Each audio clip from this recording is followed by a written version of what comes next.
You just got a raise, $10,000 a year, maybe more.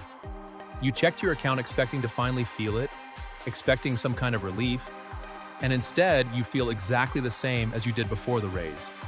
Maybe worse. You are working harder, earning more, and somehow you cannot explain where any of it went. If that sounds familiar, you are not bad with money. You are caught in something almost nobody explains clearly, and it is called lifestyle inflation. And it is quietly eating every dollar you earn above what you made 5 years ago. Here is the trap in its simplest form. Every time your income goes up, your spending rises with it, almost automatically, almost invisibly. You do not sit down and decide to spend more. It happens in small, reasonable-looking steps. The car that was fine last year suddenly feels like it needs to be replaced. The apartment that worked when you were earning less starts to feel cramped. Dinner out twice a month becomes dinner out every week, because you can afford it now, and affording it feels like the entire point of earning more in the first place. Each decision on its own looks harmless. Stacked together, they consume the raise completely, and sometimes more than completely before you even notice it is gone. This is not an accident, and it is not really your fault either. Lifestyle inflation is baked into how most people are taught to think about money. Nobody sits you down and teaches you what to do when your income rises. Nobody hands you a plan. So your brain defaults to the only signal it has, which is the people around you. Your coworkers upgrade their cars. Your friends move into bigger apartments.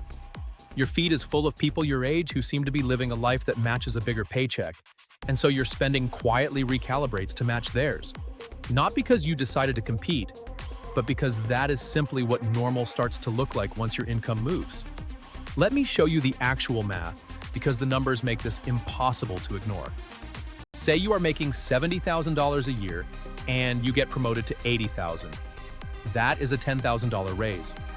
After taxes, in a lot of states, that lands somewhere around $7,000 in your pocket over the year, so roughly $580 a month.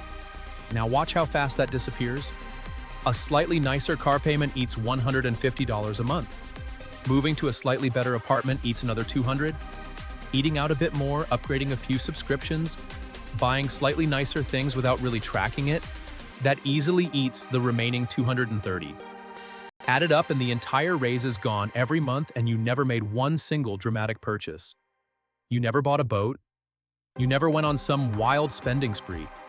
You just let your life expand exactly as fast as your income did, and the result is that a person earning $80,000 a year can feel exactly as broke as they did earning $70. Sometimes more broke, because now their fixed costs are higher too. There's a second layer to this that makes it even harder to catch, and it is the way lifestyle inflation disguises itself as responsibility. Nobody thinks of a car upgrade as reckless spending when the old car has 140,000 miles on it. Nobody thinks of moving to a better apartment as excess when the old one had a leaking faucet and a landlord who never answered the phone. Every single upgrade comes with a story that makes it sound necessary, and most of the time the story is not even wrong. The car probably was getting old. The apartment probably did have real problems. That is exactly why this trap is so effective. It never asks you to justify something unreasonable.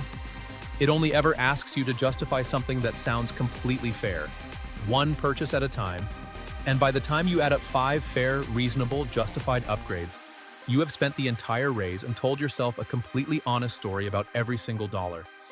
Consider a second example, because the pattern holds at almost any income level. A person earning $45,000 gets moved up to $52,000, a meaningful jump for someone at that stage of their career. After tax, that is roughly $5,000 a year, about $420 a month. If that person does nothing on purpose, a slightly nicer phone plan, a gym membership they finally feel like they can justify, a few more takeout orders during a busy week, and streaming services they forgot they were paying for, quietly absorb the entire increase within a few months. Their income went up by 15%. Their savings rate did not move at all.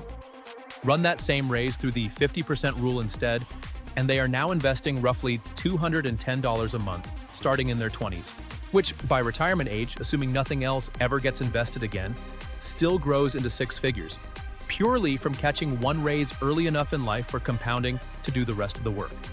Now compare that to what happens if you catch it. Same raise, same $7,000 a year after tax. If you automate half of that raise into savings or investments before you ever see it, You are putting away roughly $240 a month, and the rest, another $240, is yours to spend guilt-free because you already decided in advance where it goes. $240 a month invested and left alone for 25 years at an average return of 8% grows into roughly $230,000. From one raise, one decision made once, at the moment the money hit your account, before your spending had a chance to quietly claim it. That is the real mechanism behind lifestyle inflation. It is not really about spending too much in any single moment. It is about never deciding on purpose where a raise goes. When you do not decide, your spending decides for you, and your spending is influenced by everyone around you who is also not deciding. The trap only works because it is invisible. Nobody feels themselves getting poorer in real time.